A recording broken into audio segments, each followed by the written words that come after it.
किस प्रकार का भोजन करने से मनुष्य की आयु कम होती है। इस प्रसंग में एक प्राचीन कथा है। इस कथा के माध्यम से हम आपको बताते हैं कि मनुष्य को किस प्रकार का भोजन करना चाहिए, भोजन करने का सही तरीका और सही दिशा कौन सी है, भोजन कब करना चाहिए तथा भोजन शुरू करने से पहले क्या बोलना चाहिए। दोस्तों, एक बार की बात है, देवर्षि नारद भगवान श्री कृष्ण से मिलने के लिए द्वारिका नगरी में पधारते हैं। तब भगवान श्री कृष्णा देवर्षि नारद को देखकर उनका स्वागत करते हुए कहते हैं, लिए देवर्षि, द्वारिका में आपका स्वागत है। आज किस प्रयोजन से आप द्वारिका में पधारे हैं? अवश्य ही कोई महत्वपूर्ण समाचार लेकर आए होंगे। तब देवर्षि कहते हैं, हे प्रभु, आप सब कुछ जानते हुए भी पूछ रहे हैं। मैं आज आपके पास मेरी एक शंका का निवारण करने के लिए ही आया हूँ। तब श्री कृष्णा मुस्कुराते हुए कहते हैं, है देवर्षि, मैं अवश्य जानता हूँ कि आप किस कारण से दुखी है और आपके मन की दुविधा को भी मैं अवश्य जानता हूँ। इसीलिए आपके मन में जो भी शंका है अथवा प्रश्न है, आप निसंकोच होकर पूछिए। मैं आपकी शंका का निवारण अवश्य करूंगा। देवर्षि नारद कहते हैं, हे प्रभु, मेरे मन में आज यह जानने की इच्छा है कि मनुष्य को किस प्रकार का भोजन करना चाहिए। किस प्रकार का भोजन मनुष्य की आयु बढ़ने वाला होता है और किस प्रकार का भोजन आयु को कम करने वाला होता है। हे प्रभु, मनुष्य को भोजन किस दिशा में मुख करके करना चाहिए। भोजन करने से पूर्व कौन सा मंत्र बोलना चाहिए, कृपा करके आप मुझे इन सभी प्रश्नों के उत्तर दीजिए।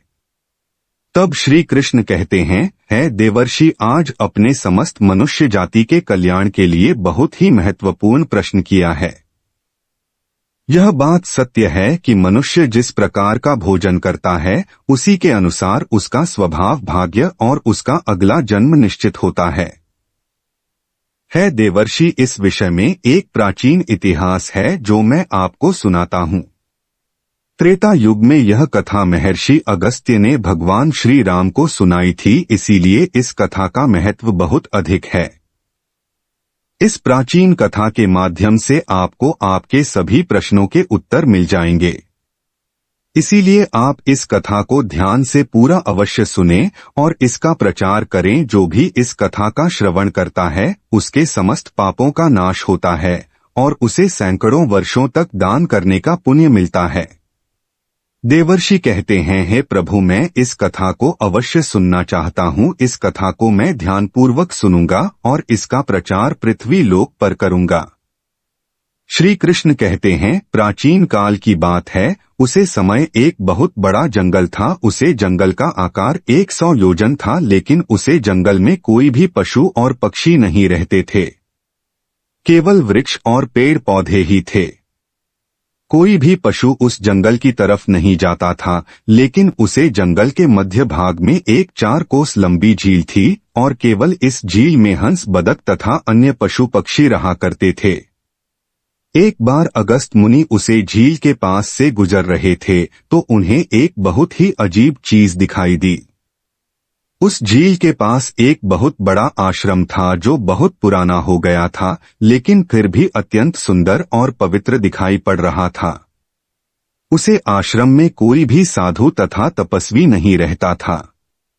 वह आश्रम पूरी तरह से खाली था। अगस्त्य मुनि एक रात के लिए उसे आश्रम में ठहर गए और सुबह उठकर वे उसे झील के पास चले गए तो उन्हें रास्ते में एक मुर्दा अर्थात लाश पड़ी हुई दिखाई पड़ी, जो शरीर से अत्यंत बलवान और हष्ट-पुष्ट था। जिसे देखकर मालूम होता था कि वह किसी तरुण पुरुष की लाश है। लाश को देखकर अगस्त्य मुनि सोचने लगे कि यह कौन है, इसकी मृत्यु कैसे हो गई तथा वह इस जंगल में आखिर कैसे आया होगा। उसे मरे हुए आदमी के बारे में जानने की अगस्त मुनि को जिज्ञासा हुई। तभी अचानक आकाश में उन्हें एक दिव्या विमान दिखाई पड़ा और वह दिव्या विमान उसे झील के समीप आकर रुक गया और उसे विमान से एक दिव्य पुरुष उतरा और वह उसे झील में नहाने के लिए चला गया। झील में नहाने के बाद वह बाहर आया और उस मुर्दे का मांस खाने लगा। उसने भरपेट उस मोटे ताजे मुर्दे का मांस खा लिया और फिर से विमान में बैठकर स्वर्ग की ओर जाने लगा। तभी अगस्त्य मुनि ने उसे दिव्य पुरुष को आवाज लगाई है, दिव्य पुरुष तुम कौन हो? तुम देवताओं के समान दिखाई पड़ते हो, किंतु तुम्हारा भजन बहुत घृणित है। तुम मुर्दे का मांस क्यों खा रहे हो? ऐसा भजन भला कोई देवता कैसे कर सकता है?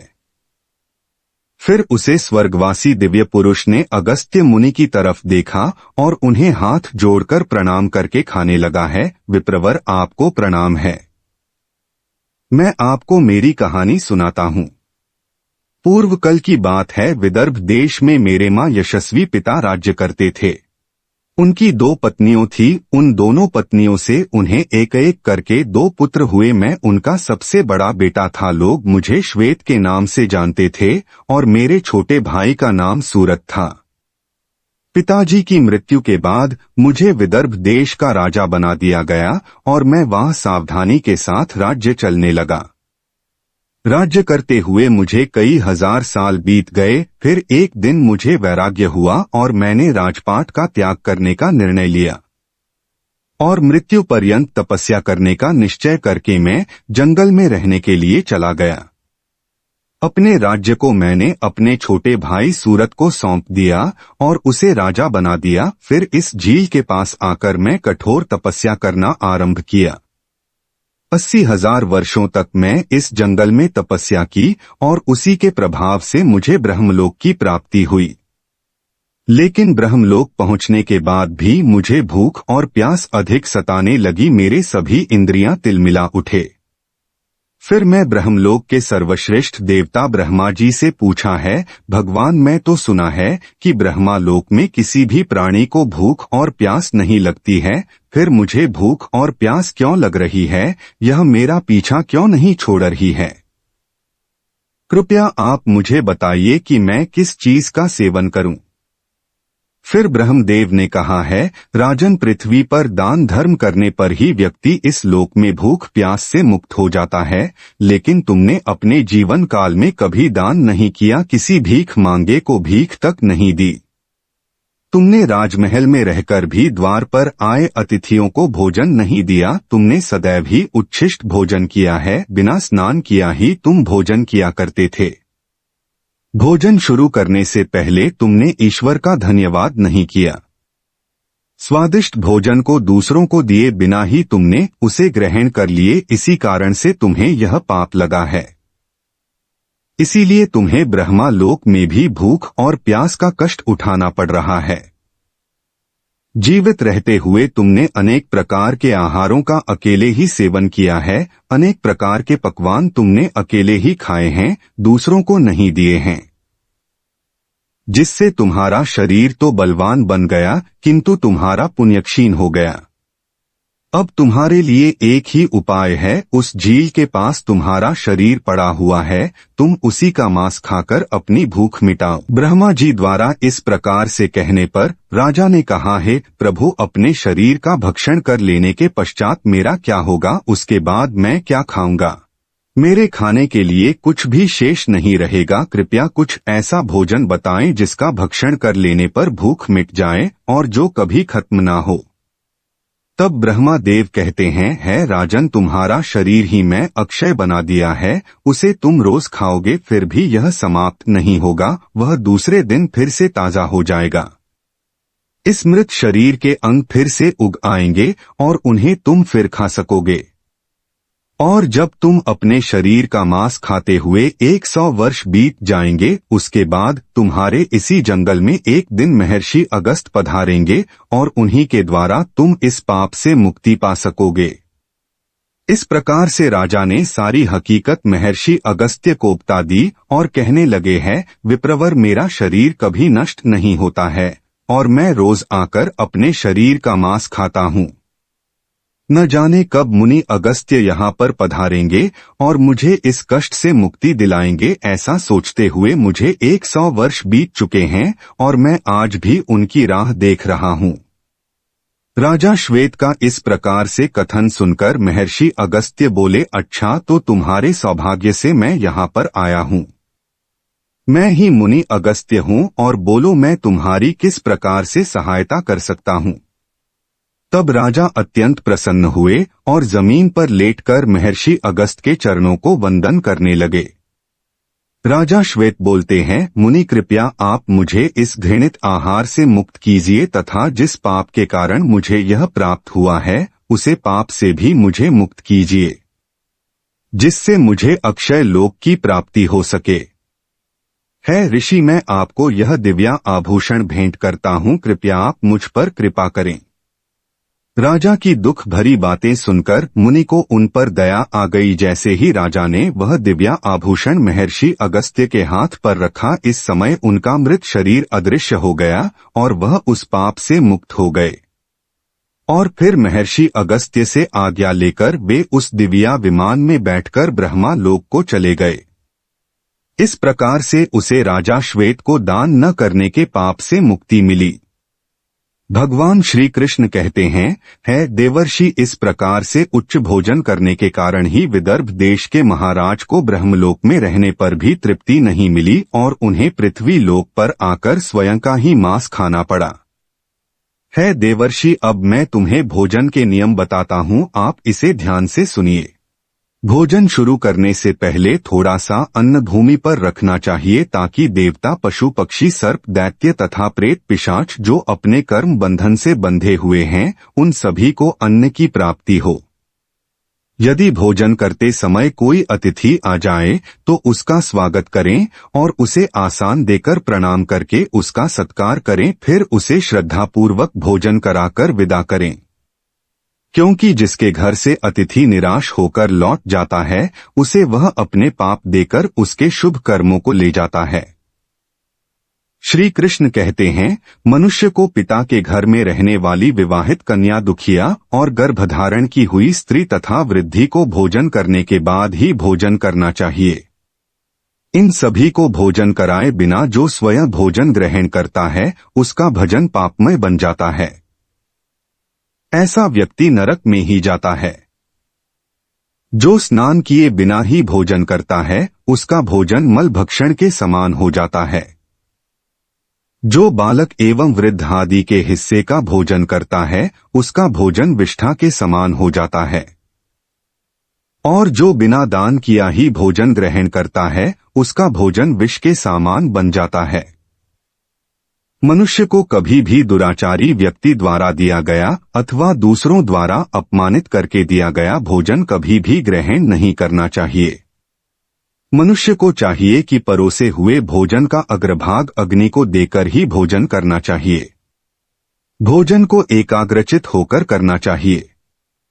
प्रथम मीठा, फिर लवण और खट्टा और अंत में कटु एवं तीखे पदार्थ का सेवन करें। प्रथम 3 निवाले मौन होकर ग्रहण करने चाहिए। ऐसा करने से व्यक्ति के सभी पाप कर्म तुरंत नष्ट हो जाते हैं और भगवान की कृपा से उसे जीवन भर कभी अन्न की कमी महसूस नहीं होगी। श्री कृष्ण कहते हैं, पूर्व दिशा में बैठकर भोजन करने से व्यक्ति रोगों से और मानसिक तनाव से मुक्त हो जाता है। बीमार बुजुर्गों को पूर्व की ओर मुख करके भोजन अवश्य करना चाहिए, इससे उनके स्वास्थ्य में सुधार होता है। क्योंकि पूर्व दिशा उगते हुए सूर्य की दिशा है और सूर्य देव बल, आरोग्य तथा दीर्घायु प्रदान करते हैं। विद्या की अभिलाषा रखने वाले मनुष्य को उत्तर दिशा की ओर मुख करके भोजन करना चाहिए। यह दिशा देवी सरस्वती की दिशा है। ध्यान रहे, दक्षिण दिशा की ओर मुख करके भोजन न करें, यह मृत्यु की दिशा होती है। इस दिशा में मुख करके भोजन करने से आयु कम होती है। टूटे फूटे बर्तनों में भोजन नहीं करना चाहिए, यह दुर्भाग्य को निमंत्रण देता है। भोजन हमेशा स्वच्छ थाली में ही करना चाहिए। गंदी थाली में भोजन करने से जीवन में दुर्भाग्य आता है। एकादशी के दिन तामसिक अन्न का सेवन न करें। जो मनुष्य एकादशी के दिन तामसिक अन्न अर्थात मांस का सेवन करता है, लक्ष्मी उसे छोड़कर चली जाती है। भोजन का अपव्यय करना अनर्थ माना गया है, इसीलिए थाली में जितना आवश्यक हो उतना ही भोजन ले। अगर कोई व्यक्ति साथ में भोजन कर रहा हो तो उसका भोजन समाप्त होने तक उठकर नहीं जाना चाहिए। इससे पितृदेव नाराज हो जाते हैं। भोजन के बाद थाली में हाथ धोना अनुचित माना गया है। थाली में हाथ धोने से अन्न का अपमान होता है। भोजन के बाद थाली में हाथ धोने वाले लोग नीच योनि में जन्म लेते हैं। सबसे महत्वपूर्ण बात ध्यान रहे कि व्यक्ति को बिस्तर पर बैठकर कतई भोजन नहीं करना चाहिए। ऐसा करने से व्यक्ति कई प्रकार के रोगों से ग्रसित हो सकता है। भोजन केवल जमीन पर आसन बिछाकर उस पर बैठकर ही करना चाहिए। भोजन करते समय दिशाओं का ध्यान रखना बहुत ही आवश्यक होता है। यदि गलत दिशा में बैठकर अथवा गलत दिशा में मुख करके भोजन करने से व्यक्ति को उसके अनिष्टकारक परिणाम प्राप्त होते हैं। भगवान श्री कृष्ण कहते हैं, जिस कतई के ऊपर से कोई पैर रखकर चला गया हो अथवा कोई व्यक्ति भोजन को लांघकर गया हो तो ऐसे भोजन को कभी खाना नहीं चाहिए। ऐसा भोजन अशुद्ध हो जाता है। ऐसे भोजन को पशुओं को खिला देना चाहिए। दूसरों के द्वारा लांघा गया भोजन खाने से मनुष्य की आयु कम हो जाती है और उसके शरीर में भिन्न भिन्न प्रकार के रोग उत्पन्न होते हैं। यदि भोजन में बाल निकल आता है तो ऐसा भोजन त्याज हो जाता है। यदि अन्न में बाल निकलता है तो उसे ईश्वर को कभी प्रसाद के रूप में नहीं चढ़ाना चाहिए और न ही स्वयं खाना चाहिए। ऐसा भोजन प्रेतों को प्राप्त हो जाता है। श्री कृष्ण कहते हैं, मनुष्य को दूसरों के लिए परोसा हुआ भोजन भी नहीं खाना चाहिए। जो मनुष्य दूसरों का भोजन छीन के खाता है अथवा किसी को बिना दिए ही स्वयं उसे अन्य का उपभोग करता है, उसे देवी अन्नपूर्णा रुष्ट हो जाती है। भोजन सभी में बांटकर खाना चाहिए। दूसरों के हिस्से का भोजन करने से मनुष्य के पुण्य कर्म नष्ट हो जाते हैं। पवित्र आसन पर बैठकर अपने पैरों को भूमि पर रखकर पूर्व की ओर सूर्याभिमुख होकर अन्न ग्रहण करना ही सर्वोत्तम माना गया है। पूर्वाभिमुख होकर भोजन करने से यश की प्राप्ति होती है और उत्तर की ओर मुख करके भोजन करने से सत्य की प्राप्ति होती है। दोनों हाथ, दोनों पैर तथा मुख को पानी से धोकर ही भोजन करना चाहिए। भोजन के पात्र को भूमि पर रखकर अन्न ग्रहण करना ही सर्वश्रेष्ठ माना गया है। शास्त्रों में इस प्रकार के भोजन को उपवास के समान बताया गया है। मनुष्य को क्रोध रहित होकर भोजन करना चाहिए। क्रोध की अवस्था में भोजन करने से भोजन का अपमान होता है और कई व्याधियों उत्पन्न होती है। यदि चित्त कहीं और हो तब भी भोजन नहीं करना चाहिए और गुस्से से भरे मन से भी भोजन करना अशुभ होता है। जो जूते पहनकर भोजन करता है, इस प्रकार के भोजन को आसुरी भजन कहा गया है। ठीक मध्य रात्रि में ठीक मध्याह्न होने पर भी भोजन करना अशुभ माना गया है। यदि पेट खराब हो तब भी भोजन नहीं करना चाहिए। गीले वस्त्र पहनकर के भी भोजन करना अशुभ होता है। दूसरों के लिए परोसा गया भोजन भी कभी नहीं करना चाहिए। सोते हुए खड़े होकर टूटे फूटे पात्र में भूमि पर रखकर अथवा हाथ पैर रखकर भोजन ग्रहण करने से दरिद्रता आती है। भोजन करते समय वेदों का उच्चारण नहीं करना चाहिए।